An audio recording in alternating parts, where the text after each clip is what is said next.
پر تم فقیروں کی حکومت دیکھنے آؤ، فقیر ہے بے بدل کا تاج عظمت دیکھنے آؤ، بہت پیاری ہے یار مفتی نعمان کی مجلس، اگر کچھ ذوق دل میں ہے حلاوت دیکھنے آؤ۔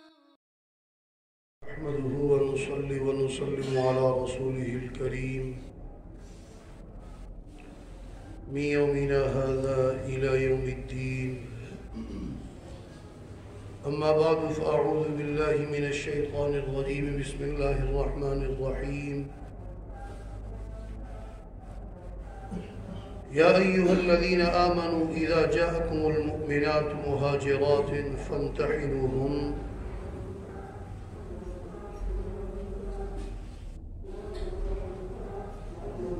صلح حدیبیہ کے موقع پر جو شرائط طے ہوئی ان میں ایک شرط یہ تھی، اگر کوئی مسلمان الیاذ باللہ مرتد ہو کر مکہ سے مدینہ سے مکہ چلا جائے تو کفار اس کو واپس نہیں کرے، اور اگر مکہ سے کوئی کافر مسلمان ہو کر مدینہ منورہ چلا جائے تو مسلمان اس کو واپس کرے۔ اب ہوا یوں، یہ تو مردوں سے متعلق شرط تھی، اب یوں ہوا کہ کچھ خواتین مسلمان ہوئی اور وہ مدینہ منورہ چلی گئی۔ اب سوال پیدا ہوا کہ ان کو واپس کرنا چاہیے یا نہیں؟ تو قرآن کریم کی آیت نازل ہوئی، اللہ تبارک و تعالیٰ نے حکم دیا، یا ایھا الذین آمنو، اے ایمان والو، اذا جاءکم المؤمنات، جب آئے تمہارے پاس مومنات مہاجرات ہجرت کر کے، فامتحنوہن، تم ان کا امتحان لو۔ امتحان کس طرح لے؟ قرآن کریم میں اس کا تذکرہ نہیں، حدیث پاک میں اتنی بات ہے کہ سرکار قسم لیتے کہ دیکھو واقعی میں قسم اٹھا کر اس بات کا اقرار کرو کہ تم اللہ کے لیے، اسلام کے لیے، دین کے لیے ہجرت کر کے آئی ہو، یہ تو نہیں ہے خامن سے لڑ کر آئی، اور ایسا تو نہیں کسی اور کے پیچھے آئی ہو۔ تسلی سے جب پتہ چل گیا، فرمایا اللہ اعلم بایمانہن، اللہ خوب جانتا ہے ان کے ایمان کو، فإن علمتموہن، بس جب تم جان لو مومنات ان کے وہ مومنات ہیں، اب حکم کیا ہے؟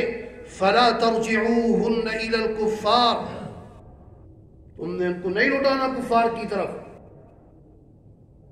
یہ مسلمان ہو گئی، وہ کافر ہیں، ان کا نکاح خود بخود ٹوٹ گیا،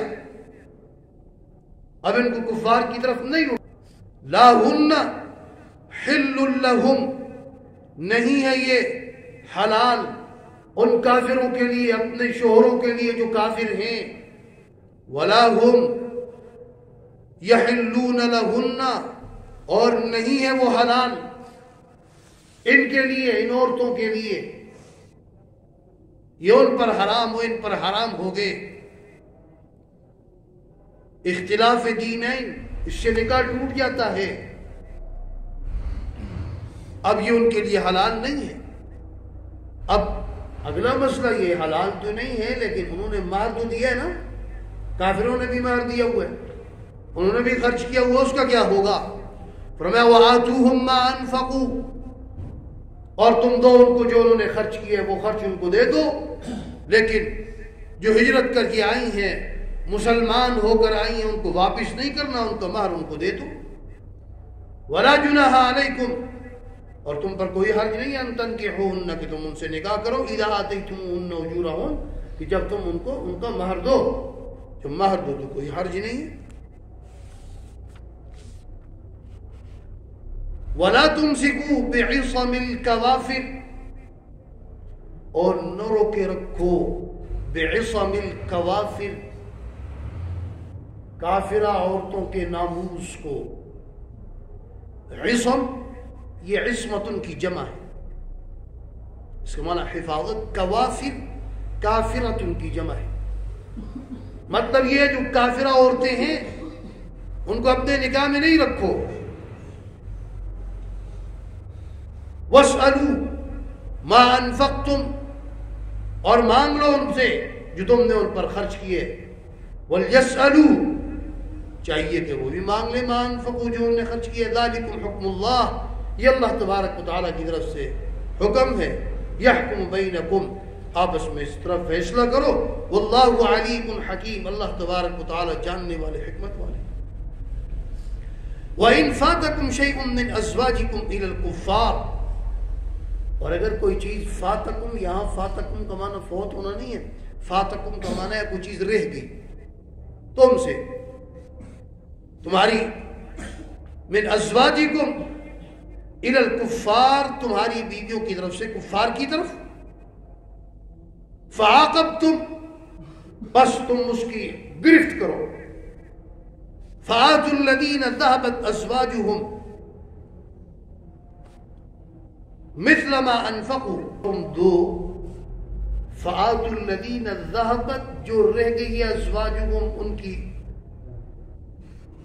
بیویاں جن کی کوئی بھی چیز رہ گئی ہے، یعنی بیویاں مہر، ان کا بیویاں وہاں پر رہ گئی، ان کو تم دو. مثل ما انفقوا، جتنا کہ انہوں نے خرچ کیا ہے. اگر کافرہ بیوی ہے، وہ آئی نہیں ہے یا مرتد ہو کر چلی گئی ہے اور مہر اس نے واپس نہیں دیا، مانگا نہیں دیا وہ مہر، اب تم گرفت کیسے کرو کہ جو وہاں سے مسلمان ہو کر عورتیں آئی تھی ان کا مہر تم نے کافروں کو دینا تھا. تم جو کافرہ عورت ہے وہ مہر نہیں دے رہی، کافروں سے مطالبہ کرو وہ نہیں دے رہی، تو اس مسلمان کو وہ مہر اس کو نہیں، اس کو دو. واتقوا اللہ، واتقوا اللہ الذی انتم بہ مؤمنون، اور فرمایا ڈرو اللہ تبارک و تعالیٰ سے تم، اگر تم ایمان رکھتے ہو، ایمان والے ہو تو ڈرو. اب حکم یہ ہے کہ مومنہ عورتیں، مومنات، وہ کافروں کے لیے حلال نہیں. اب بالکل شروع میں آپ نے سورۃ الممتحنہ چل رہی ہے کہ امتحان لو، اور امتحان کی بات پہلے ہو گئی. اب آگے فرمایا کہ جب وہ آ جائے تو اب کیا کرنا ہے. اب آپ نے ان کی بیعت لینی ہے، ان سے بیعت کرنی ہے.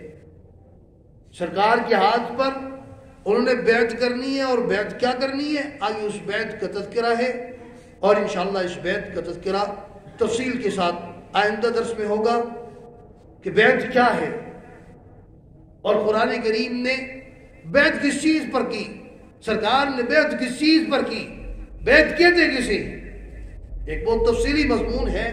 انشاءاللہ خلاصہ اس کا آئندہ درس میں بیان ہوگا.